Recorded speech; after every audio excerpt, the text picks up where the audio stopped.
ladies and gentlemen, it gives me great pleasure to introduce to you our singing star, Miss Kitty Reed. Hello world, this is Miss Kitty Reed, and today on Amish Book Club we will be discussing The Confession by Beverly Lewis. Let me know what you thought of it in the comments. My assistant today is Sonali. She is the best friend of Krissa, the 2009 Girl of the Year, and she has this cool magenta wheelchair now. The Confession was published in 1997, so along with The Shunning, it is also celebrating its 25th anniversary. This is the second book in the Heritage of Lancaster County series. You need to read The Shunning before you read The Confession.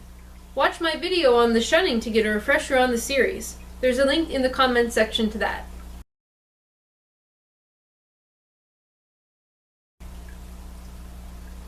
We resume following the life of Katie Lapp, or as she is now called, Catherine Mayfield. Catherine is now living with her Mennonite relatives, Lydia and Peter Miller, and is enjoying electricity, makeup, and English clothes. Her mother, Laura Mayfield Bennett, is not faring well. Her health has declined to the point where she needs a wheelchair, and she knows death is near. She changes her will so her daughter Catherine gets everything, writing out her husband Dylan. Dylan is manipulative and greedy.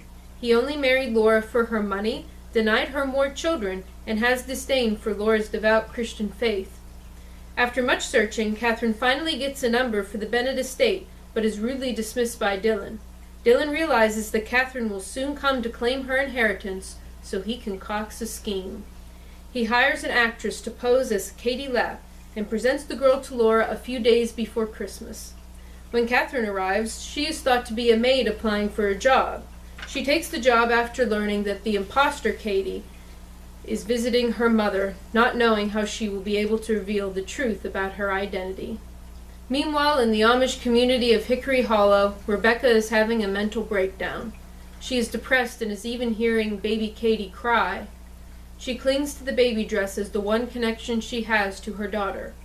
Mary is dealing with her growing feelings for Bishop John, who is available since Katie left him on their wedding day. The facade of the imposter Katie is cracking. She avoids questions and the servants see that she is not legitimate. However, Laura has no idea and loves spending time with her daughter. She has an artist, Justin, paint a portrait of them together. When Catherine is serving Laura, she corrects the imposter who claims the Amish have Christmas trees. Dylan takes her aside and yells at her. Catherine reveals to him that she is Laura's real daughter, but he kicks her out of the house. She calls Lydia Miller and asks her to send the baby dress, as this would prove she is truly Laura's daughter. It proves a struggle to get the dress, as Rebecca has become very attached to it and is losing her sanity. The imposter Katie, feeling guilty, tells Laura the truth and leaves. Laura takes a turn for the worst when the betrayal is revealed. By the time Catherine gets the baby dress in the mail, Laura is hospitalized. She is finally taken to her mother and they reunite.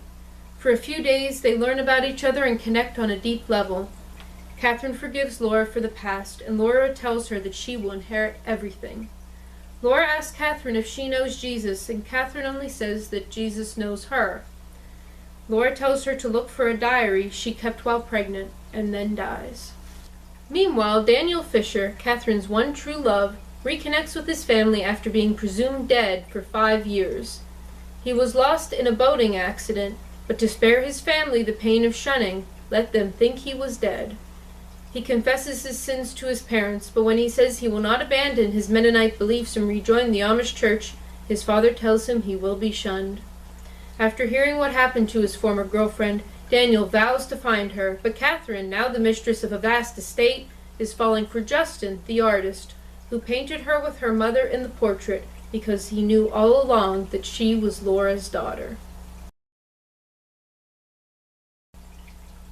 This was a wonderful continuation of The Shunning. The same style was used, and unlike some sequels, this was just as good as the first book. It was clear that Beverly Lewis planned out the series before writing the first book, because we are so seamlessly back into the world of these characters. It could have been one large book. Everything is very dramatic, like a soap opera, but it works for this book. Catherine finally gets to explore the English life she has wanted for so long, but it has so many twists and turns. The part when Laura and Catherine finally meet is so touching, and when Laura dies, you feel that loss. I'm not yet as invested in the storyline with Daniel yet. I just don't feel as connected to him as I do to Catherine/Katie because we get to spend so much time with her. We don't yet know a lot about Daniel, but we get more information here as he is a point of view character. I have faith that Beverly Lewis will get me very engaged in Daniel's part of the plot in the third and final book of the series. I really don't have much to say about this book, not because it's bad, but because all the praise I gave to The Shunning still stands. I give this book a 7 out of 7. We will eventually come back to read the third book in this series, but our next book will be for Christmas. Join me and a very special guest to discuss A Simple Christmas Wish by Melody Carlson. Check with your local library to get that book. Sonali would like to remind all of you out there on the Information Superhighway to share your opinions in the comments and look at the video description for important links. This has been Amish Book Club with Miss Kitty Reed. This is Miss Kitty Reed and Sonali signing off. See you later on Amish Book Club. Living in the rhythm that I'm speaking of. You'll be happy in your work if you're in love.